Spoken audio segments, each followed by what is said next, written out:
একজন ভিপি থেকে এমপি, তারপর মন্ত্রী। বলছিলাম আমাদের প্রতিমন্ত্রী নুরুল হক নূর সাহেবের কথা।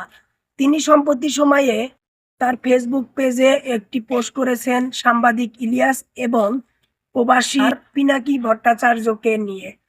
তো সেই পোস্টে তাদের দুইজন সম্পর্কে বেশ কিছু কথা বলেছে। সেই পোস্টটি জানার এই জন্য ইচ্ছা যে সেই পোস্টে ভাই ৬০,০০০-এর উপরে কমেন্ট আসছে এবং ১৭০কে লাইক। তো কমেন্টগুলো আসলে আমরা দেখব যে কি ধরনের কমেন্ট এখানে আসছে। তো চলুন আমরা দেখি যে দর্শকের কমেন্টগুলো কি। তো বন্ধুরা দেখেন, আমরা কিন্তু নুরুল হক নূর সাহেবের পেজে চলে আসছি। সেই পেজে সেই পোস্টটা আমরা দেখতে পারছি। এই যে দেখেন, এখানে ২ দিন আগে পোস্টটি করেছে।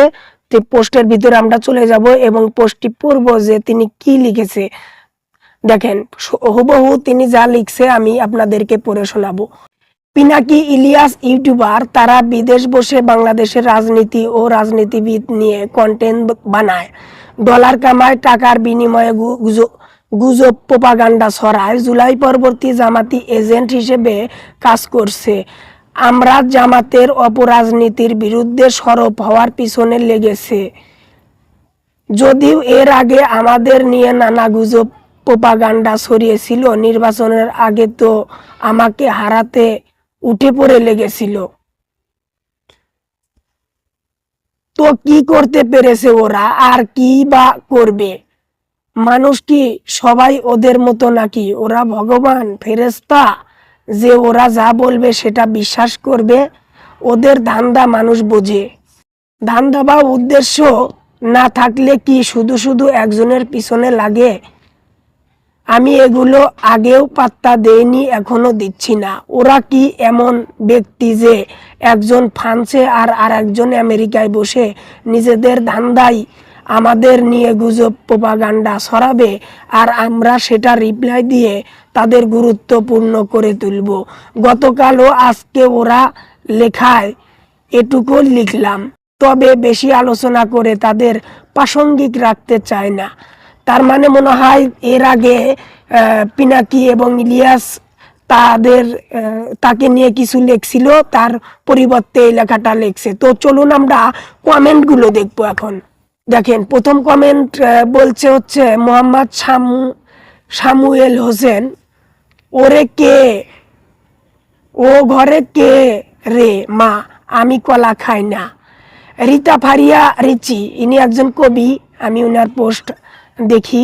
উনি লেখছে মুখোশ উন্মোচন পর্ব ১।